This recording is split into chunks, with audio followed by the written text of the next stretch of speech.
আসসালামু আলাইকুম প্রিয় কলেজার ভাইয়েরা, কেমন আছেন? আশা করি ভালো আছেন। যে যেখান থেকে আমার এই ভিডিওটা এই মুহূর্তে অন করেছেন, সবাইকে অনেক অনেক ধন্যবাদ ও ভালোবাসার স্মৃতি রইল।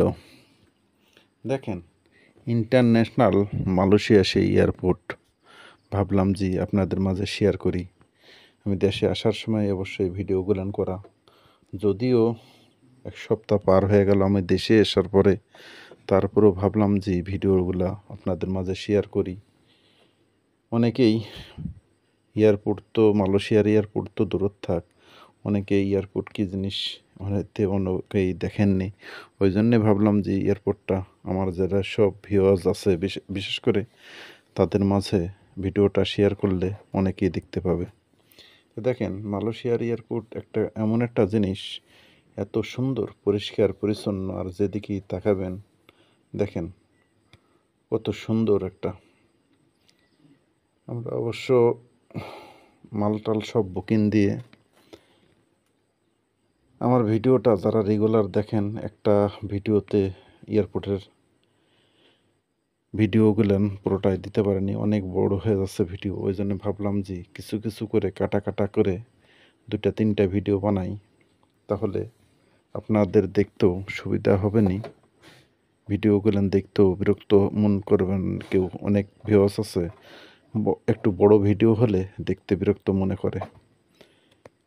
এই ভিডিওটা হচ্ছে আমরা মালজাল সব বুকিং দেওয়ার পরে এখন নিজের ইমিগ্রেশন পার হয়ে যেতে হয়, ওই জন্য আমরা খুঁজে বেড়াচ্ছি।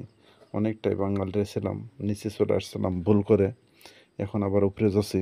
আসলে উপরেই আমাদের পার হতে হবে। সব কিছু মিলে যে কয়টা ভাই আছে আমরা একসঙ্গেই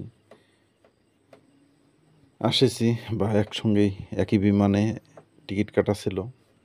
এই যে এখন লিফটের মাধ্যমে উপরে উঠে চলে যাচ্ছি, চলতে সিঁড়ি আর কি। দেখেন এয়ারপোর্টটা কত সুন্দর।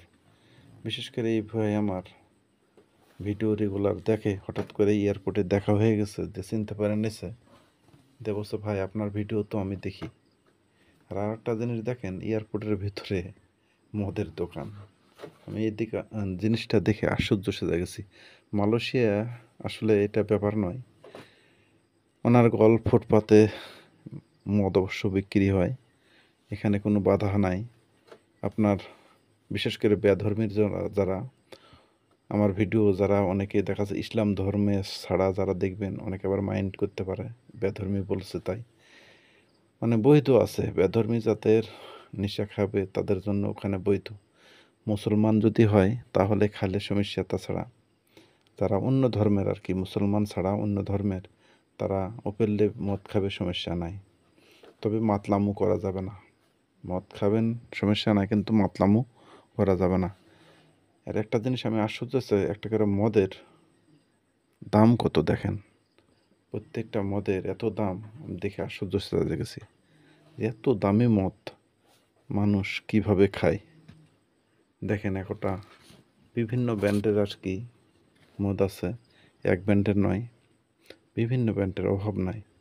সারি সারি করে এইভাবেই সাজিয়ে রেখেছে। আর দেখেন ওপেনলে, ওই যে আমাদের কথায় আছে না, মানে এক কথায় শেষ, কসমেটিক যেভাবে বেচে খোলা বাজারে,